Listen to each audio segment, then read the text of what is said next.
Hai Indo People, selamat datang di channel YouTube All Media Prison. Kembali lagi bersama aku di sini Asyifa. Di video kali ini aku akan membahas tentang 7 bahasa pemrograman terbaik untuk kalian pelajari. Khususnya bagi pemula yang ingin mengenal tentang pemrograman yang menarik ini. So, stay tune ya.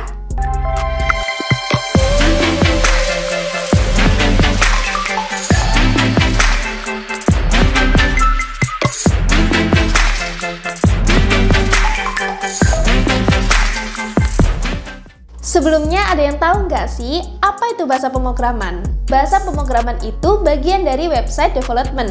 Nah, fungsi bahasa pemrograman itu ada 2, yaitu yang pertama, media komunikasi antara programmer dan komputer. Tapi bahasa yang dipahami komputer berbeda dengan bahasa manusia. Maka dari itu, bahasa pemrograman harus diterjemahkan terlebih dahulu agar bisa dipahami komputer. Yang kedua, tools untuk mengembangkan sistem dan program. Cara kerjanya, programmer akan menulis kode program atau yang disebut dengan coding yang kemudian diubah menjadi kode mesin. Hasil akhir dari kode mesin tersebut adalah jutaan sistem operasi, website, games, dan aplikasi yang ada saat ini. Bahkan, perangkat berlabel smart milik kalian juga dapat berfungsi karena adanya kode program di dalamnya. Sebagai pemula, memilih bahasa pemrograman pertama bisa sangat membingungkan. Ada begitu banyak pilihan, masing-masing dengan kelebihan dan kekurangannya. Kalian mungkin bertanya bahasa mana yang paling mudah dipelajari, atau bahasa mana yang paling banyak digunakan di industri. Jangan khawatir, aku punya 7 rekomendasi bahasa pemrograman yang paling banyak dicari, beserta penjelasan singkat tentang keunggulan masing-masing.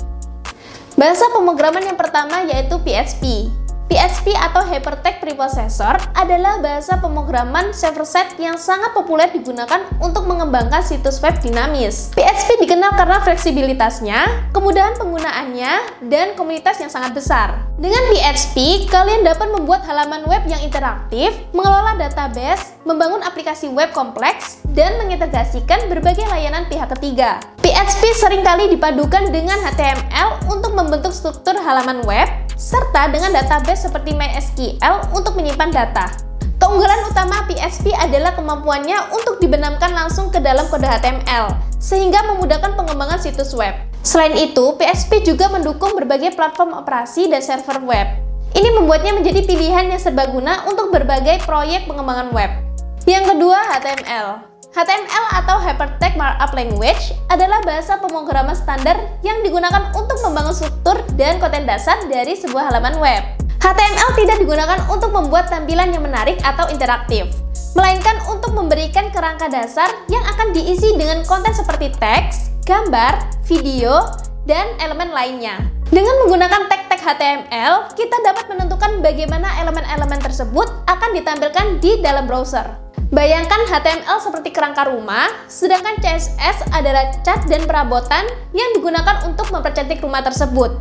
Dan JavaScript adalah otak yang membuat rumah tersebut menjadi interaktif. Jadi, HTML adalah fondasi yang sangat penting dalam pengembangan web.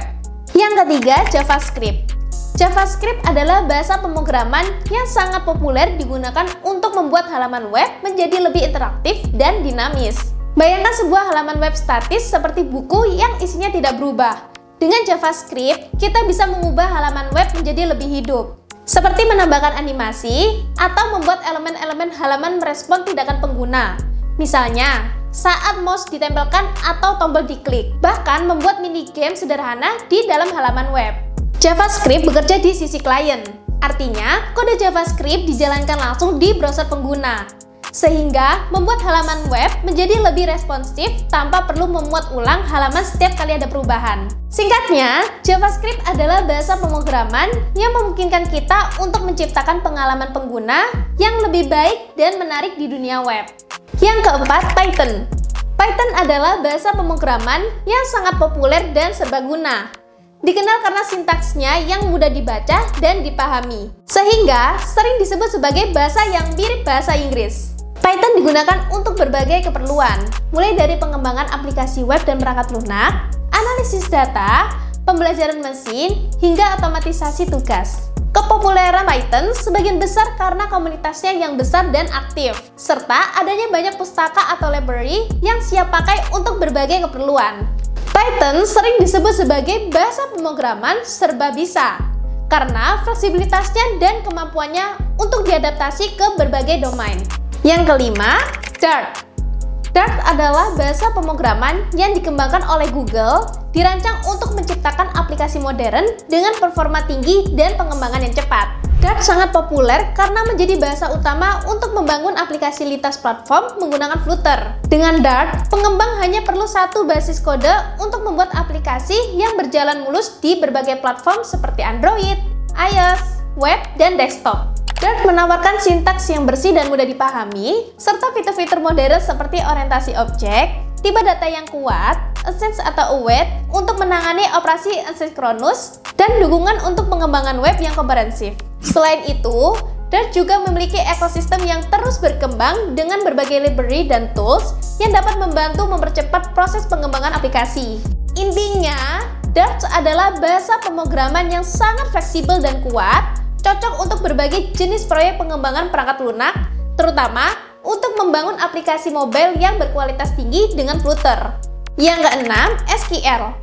SQL atau Structured Query Language adalah bahasa standar yang digunakan untuk mengelola dan memanipulasi data dalam basis data relasional.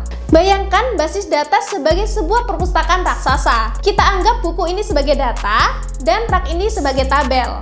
Jadi, di mana setiap buku atau data memiliki tempat yang spesifik dan terorganisir dalam rak-rak atau tabel. SQL memungkinkan kita untuk mencari buku tertentu, menambahkan buku baru, mengubah informasi dalam buku, atau bahkan menghapus buku yang sudah tidak diperlukan. Dengan kata lain, SQL adalah alat yang sangat powerful untuk berinteraksi dengan data yang tersimpan dalam database. SQL digunakan secara luas dalam berbagai aplikasi, mulai dari aplikasi web sederhana hingga sistem manajemen data perusahaan besar. Beberapa fungsi utama SQL yaitu membuat dan memodifikasi struktur database, memasukkan, memperbarui, dan menghapus data, serta melakukan berbagai jenis query untuk mengambil data yang spesifik. Yang terakhir yaitu Ruby. Ruby adalah bahasa pemrograman dinamis yang dikenal dengan sintaksnya yang elegan dan mudah dibaca. Ini membuatnya menjadi bahasa yang sangat menyenangkan untuk dipelajari dan digunakan. Dirancang dengan fokus pada produktivitas pengembang, Ruby memungkinkan programmer untuk menulis kode yang lebih sedikit namun lebih ekspresif. Ruby seringkali disebut sebagai bahasa yang berorientasi pada programmer karena dirancang untuk membuat hidup pengembang lebih mudah. Fitur-fitur seperti pengelolaan memori otomatis, dukungan untuk pemrograman berorientasi objek, dan berbagai library yang kaya membuat Ruby menjadi pilihan populer untuk berbagai jenis proyek, mulai dari pengembangan web hingga data science. Salah satu framework Ruby yang paling terkenal adalah Ruby on Rails, yang sangat mempermudah pembangunan aplikasi web yang kompleks. Nah, dengan memahami keunggulan dan kekurangan dari masing-masing bahasa pemrograman yang sudah kita bahas tadi, kalian dapat memilih bahasa pemrograman mana yang paling sesuai dengan proyek yang ingin kalian kerjakan. Ingat, bahwa tidak ada bahasa pemrograman yang paling benar atau salah. Semua tergantung pada konteks dan kebutuhan kalian. Namun yang terpenting adalah jangan takut untuk mencoba hal-hal baru. Cobalah untuk mempelajari beberapa bahasa pemrograman yang berbeda agar kalian memiliki perspektif yang lebih luas.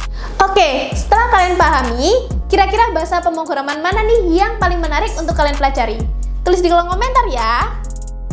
Share video ini ke teman kalian, jangan lupa untuk like dan subscribe channel YouTube ini. See you in the next video!